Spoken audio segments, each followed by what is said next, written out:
Right ఇక details చూద్దాం. కాకినాడ పోర్టులో డిప్యూటీ సీఎం పవన్ కళ్యాణ్ పర్యటనతో రేషన్ బియ్యం స్మగ్లింగ్ గుట్టురట్టయిందని మంత్రి నాదెండ్ల మనోహర్ అన్నారు.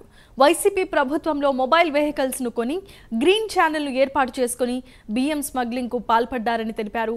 కేవలం 3 ఏళ్లలో 45,000 కోట్ల విలువైన 1,30,00,000 మెట్రిక్ టన్నుల బియ్యం పోర్టు నుంచి ఎగుమతి చేశారని వెల్లడించారు. మాజీ సీఎం జగన్ కు తెలియకుండానే 5 ఏళ్లు అక్రమంగా బియ్యం రవాణా జరుగుతుందా అంటూ ప్రశ్నించారు ఆయన. కాకినాడ ఎస్జీజెడ్తో గేట్వే పోర్టు కోసం జిఎంఆర్ను బెదిరించి అరబిందోకు కట్టబెట్టారని ఆరోపించారు నాదెండ్ల మనోహర్.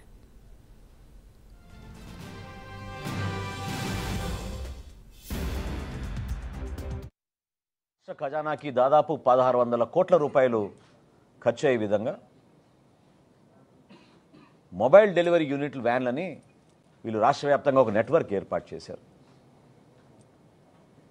29,000 ఫేర్ ప్రైస్ షాపులు ప్రతి నెల 1వ తారీఖు నుంచి 15వ తారీఖు వరకు ఉదయం నుంచి సాయంత్రం వరకు తెరిచి ఉండి వినియోగదారులు ఎప్పుడు వచ్చినా వాళ్ళకి సరుకు అందించే విధంగా ఎన్నో సంవత్సరాలు జరుగుతున్న ఒక మంచి ప్రక్రియని వీళ్ళు పక్కదారి తీసుకెళ్ళి వాళ్ళ స్వలాభం కోసం ఈ వ్యాన్లు తీసుకొచ్చి ఈ వ్యాన్ల ద్వారా రాష్ట్ర వ్యాప్తంగా నెట్వర్క్ ఏర్పాటు చేసుకుని బియ్యం సేకరించడం మొదలుపెట్టారు. ప్రభుత్వానికి 43 రూపాయల 40 పైసలు ప్రతి కిలో ఖర్చు అయ్యే ఈ బియ్యాన్ని క్షేత్రస్థాయిలో వీళ్ళు 10 రూపాయలకే తీసుకుని వెళ్ళిపోవడం, చాలా చోట్ల మీరు సరైన సమయంకి రాలేదు, వ్యాన్ వెళ్ళిపోయింది కాబట్టి మీకు సరుకు ఇవ్వమని చెప్పడం, చివరికి ఎంఎల్ఎస్ పాయింట్ల దగ్గర నుంచి కూడా గోతాలు తీసుకుపోయే సందర్భాలు ఎన్నో ఉన్నాయి. అది చాలా స్పష్టంగా మనకి ఆధారాలు కూడా దొరికినాయి. ఆయనే ముఖ్యమంత్రి, ఆయనకి తెలియకుండా జరగదు కదా. ఆరోబిందో రియాలిటీకి కాకినాడ సీ పోర్ట్స్ ఎందుకు 41% వాటా ట్రాన్స్ఫర్ చేసింది, ఏ సందర్భంలో చేసింది,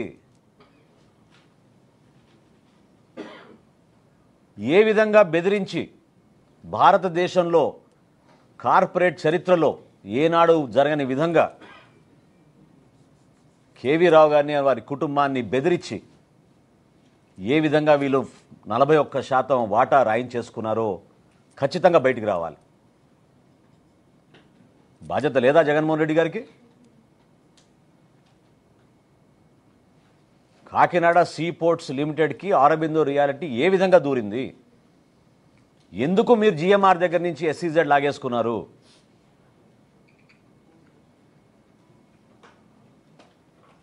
దీనికోసమే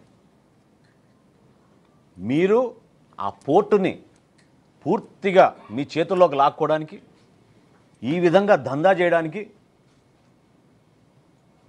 అంతిమంగా రాష్ట్ర ప్రజలకి నష్టం జరిగే విధంగా కేవలం మీరు మీ కుటుంబ సభ్యులే ఇందులో బాగుపడే విధంగా ఒక ప్రణాళిక సిద్ధం చేసుకుని చివరికి దేశ భద్రతను కూడా మీరు పక్కన పెట్టారు.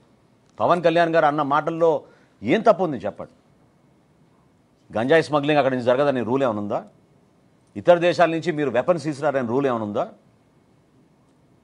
ఎందుకు ప్రశ్నిస్తున్నాం అంటే 2,200 ఎకరాల కాకినాడ సీ పోర్ట్లో కేవలం 20 మంది పోలీసులు పెడతారా మీరు? ఓన్లీ 20 అంటే షిఫ్ట్కి 6. ఇదా మీరు చేపట్టిన భద్రత ఈ 5 సంవత్సరాల్లో? దీన్ని ప్రశ్నించాం.